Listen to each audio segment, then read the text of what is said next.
여러분들은 돌아가신 부모님과 생전에 마지막으로 식사를 하신 것을 기억을 하시는지요? 저는 제 아버지와 마지막으로 식사를 한 것이 2006년 봄이었습니다.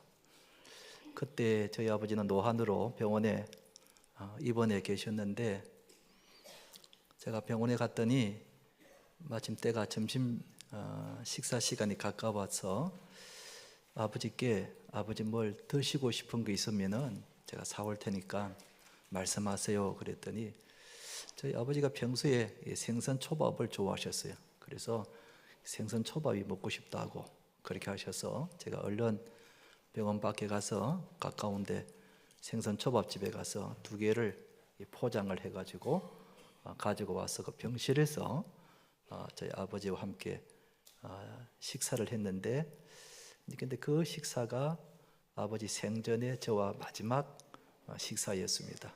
그로부터 얼마 후에 병세가 악화되어서 중환자실로 들어가시면서 몇 달 정도 투병하시다가 돌아가셨습니다. 그때가 제가 제 아버지와 마지막으로 식사를 했던 바로 그 때였습니다. 그래서 지금도 제가 생선 초밥을 이렇게 먹으면은 그때 일이 생각이 나고 아버지가 생각이 나곤 그렇습니다.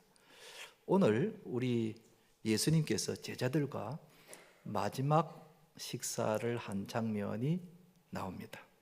그동안 제자들은 예수님과 줄곧 3년 동안 같이 식사를 하셨는데, 오늘 본문에 나오는 이 장면이 예수님과 마지막으로 했던 식사 장면입니다. 그러니 제자들에게는 잊을 수 없는 그런 식사였겠죠. 그런데 이 식사가 마지막 식사라는 것을 강조하는 것이 아니라 대단히 중요한 의미를 가지고 있는 식사라는 사실입니다. 왜냐하면 이 식사의 자리가 예수님께서 우리를 구원해 주시기로 선포하신 날입니다.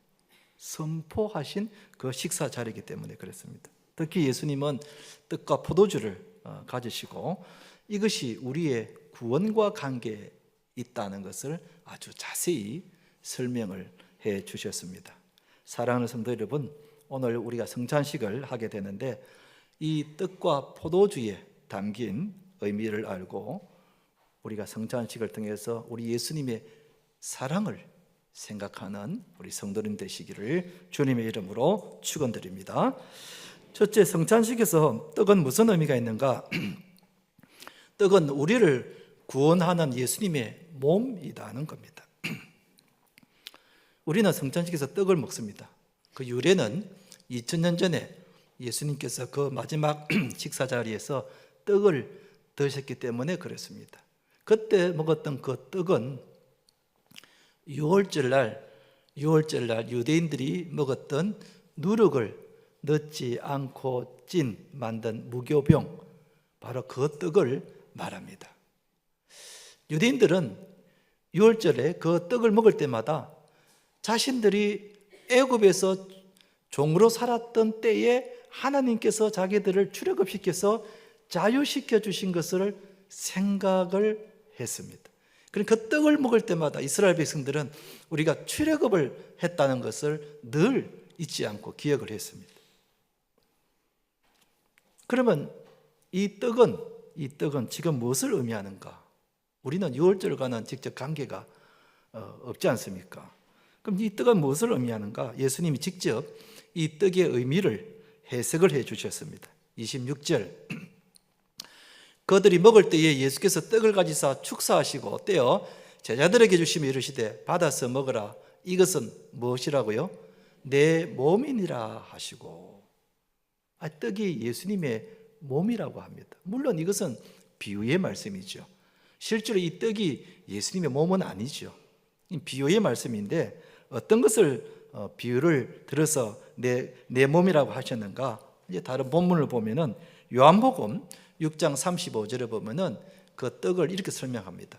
예수께서 이르시되 나는 생명의 떡이니, 나는 생명의 떡이니. 내게 오는 자는 결코 주르지 아니할 터이요 나를 믿는 자는 영원히 목마르지 아니하리라.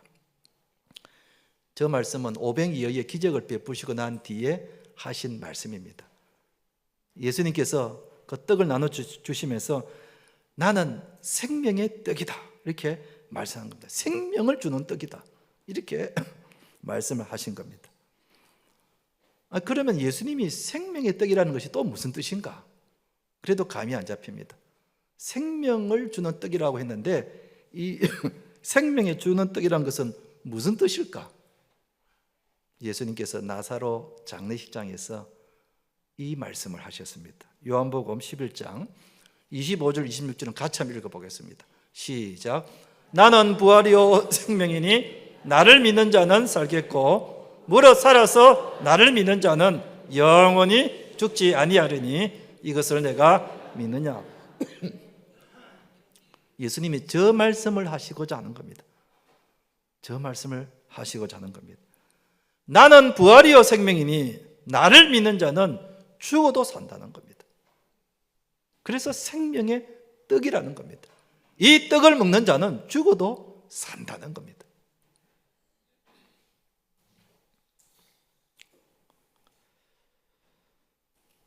우리가 성찬식에서 떡을 먹는 것은 우리가 예수님으로 인해서 죽음에서 구원받았음을 의미하는 겁니다. 예수님이 자신의 몸을 십자가에 못 박히시므로 우리를 죽음에서 구원해 주신 것입니다. 할렐루야. 그러니까 예수님이 자신의 몸을 던져서 우리를 죽음에서 구원해 주신 것입니다. 그렇기 때문에 우리가 성찬식에서 떡을 먹을 때마다 이 떡이 예수님께서 나를 위하여 구원하기 위하여 버리신 그 예수님의 몸이구나. 생명의 떡이구나. 이 떡을 먹는 자는 죽어도 사는 바로 그 생명의 떡이구나 하는 것을 우리가 다시 한 번 더 믿고 확신을 해야 된다는 겁니다. 그러니 이 성찬식에서의 떡은 얼마나 중요한지 모릅니다. 우리가 예수님 때문에 구원을 받은 겁니다. 아멘. 한번 따라 합시다. 예수님 때문에 구원받았습니다. 사랑하는 성도 여러분, 오늘 성찬식을 통해서 떡을 먹을 때에 생명의 떡이신 예수님으로 인해서 내가 구원받았음을 굳게 다시 한번 더 믿으시는 우리 성도님들 되시기를 주님의 이름으로 축원드립니다. 두 번째로 성찬식에서 포도주는 또 무엇을 의미하는가? 우리의 죄를 사해 주시는 예수님의 피라는 겁니다. 예수님께서 떡을 나눠주신 후에 잔에 포도주를 부어주셨습니다. 이 포도주는 무엇을 의미할까? 역시 예수님께서 이 부분을 이렇게 해석해 주셨습니다. 28절 보면 이것은 제 사함을 얻게 하려고 많은 사람을 위하여 흘리는 바 나의 피 곧 언약의 피니라 그랬습니다. 예수님께서 포도주의 잔을 가지시고 이것은 너희들의 제 사함을 얻게 하여 주는 내 피라는 겁니다. 여러분, 구약 시대에는 사람이 제 사함을 받기 위해서는 짐승의 피를 흘려야만 했습니다. 이것은 하나님이 정해놓으신 제사법입니다. 누구든지 제 사함을 받기 위해서는 피를 흘려야 되는데 사람이 피를 흘릴 수는 없으니까 대신 짐승이 피를 흘리는 겁니다. 그러면은 그 사람의 죄는 용서를 받을 수가 있었습니다. 성경에 피 흘림이 없은즉 사함이 없느니라 하나님께서 그렇게 만드신 겁니다. 그래서 어떤 사람이 죄를 지었으면 반드시 소나 양의 피를 흘려야만 죄를 용서받을 수가 있었다는 겁니다.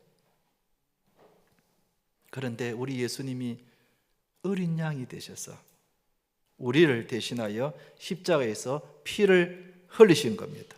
그래서 예수님의 피를 죄 사함을 주는 피라고 하신 겁니다. 죄 사함을 주는 피, 보배로운 피라 그래서 우리는 보혈이라고 그렇게 부르는 겁니다. 내가 어떤 죄를 지었든지 간에 예수님의 보혈이 우리의 모든 죄를 다 용서해 주십니다. 아멘. 내가 어떤 은밀한 죄를 지었든지 내가 내 남편이나 내 아내에게, 내 자식에게도 말하지 못하는 참으로 끔찍한 죄를 지었든지,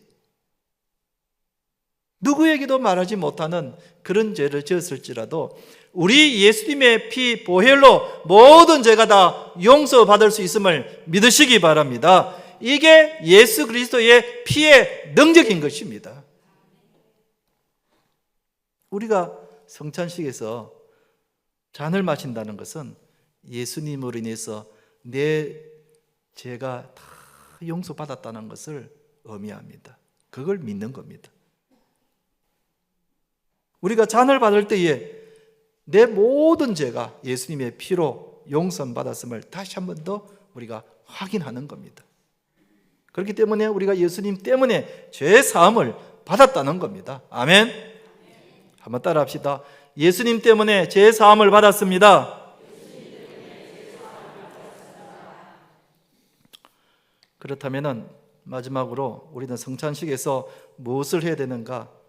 예수님의 사랑에 감사해야 하는 겁니다. 예수님의 사랑에 감사해야 되는 겁니다. 예수님께서 떡을 떼어서 제자들에게 나누어 주었다 그랬습니다. 이 떼었다는 것은 찢었다 이 말입니다. 떡을 찢었다. 찢어서 나눠 주었다. 예수님의 몸을 찢었다는 겁니다. 여러분, 예수님이 우리를 구원하기 위하여 십자가에서 살 찢기시는 그 고통을 당하셨다는 겁니다. 살이 찢겼다는 겁니다. 여러분, 우리가 피부에 조그마한 상처가 나도 그게 얼마나 아픕니까? 얼마나 시려가 아픕니까? 그런데 우리 예수님은 머리에 가시 멜루간을 인하여 머리에 피가 흘러나가고, 그리고 손과 발에 못이 박혀서 그 얼마나 고통스럽습니까? 그리고 옆구리에 창으로 찔림을 받았으니 여러분, 그 고통은 이루 말할 수가 없는 겁니다. 예수님의 그 육체의 고통은 이루 말할 수가 없는 겁니다. 예수님께서 우리를 구원하시기 위하여 이렇게 십자가에서 살 찢기셨다는 겁니다. 그러니 우리가 성찬식에서 떡을 먹을 때에 생각 없이 떡을 먹어서는 안 되고, 이 떡이 예수님께서 나를 구원하기 위하여 십자가에서 살 찢기신 바로 그 떡을 상징한다는 것을 우리가 생각하고 먹으면은 내 마음속에 감사가 넘치는 겁니다. 나 같은 죄인을 구원하기 위하여 예수님이 이렇게 살 찢기셨다는 것을 생각하면은 이 떡을 먹을 때마다 그냥 먹지를 못합니다. 마음에 감동이 있고 감사가 넘치는 겁니다. 또 예수님이 잔을 가지시고 제자들에게 나누어 주셨습니다. 잔을 주신 것은 예수님의 피 흘리심을 말합니다. 예수님이 우리의 죄를 위하여 십자가에서 피 흘리신 것을 말합니다. 내가 피를 흘려 죽어야 되는데 예수님이 내 대신 십자가에서 피를 흘려 돌아가신 겁니다. 여러분, 우리가 이 손가락에 칼에 살짝 비어가지고 피가 나도 얼마나 아픕니까? 얼마나 아픕니까? 그런데 예수님은 온 몸에, 머리에서부터 손과 발과 그리고 옆구리까지 온 피가, 몸에 있는 모든 피를 다 흘리셔서 그 고통은 이루 말할 수가 없는 겁니다. 우리가 성찬식에서 잔을 받을 때에 이 잔이 예수님께서 십자가에서 흘리시는 그 피구나.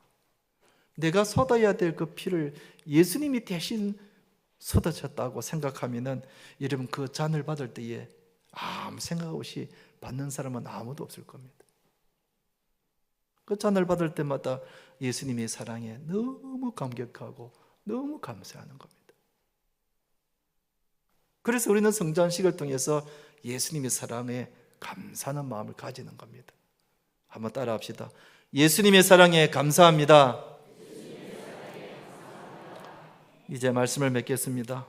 우리가 오늘 성찬식을 통해서 이 떡과 잔을 먹고 마실 때에 나를 구원해 주기 위해서 십자가에서 살 찢기신 우리 예수님의 사랑에 우리가 감사합시다. 그리고 나의 모든 죄를 사해 주시기 위하여 십자가에서 피 흘리신 우리 예수님의 사랑에 우리가 감사합시다. 오늘 성찬식을 통해서 이런 예수님의 사랑이 우리 마음속에 가득하기를 주님의 이름으로 축원드립니다.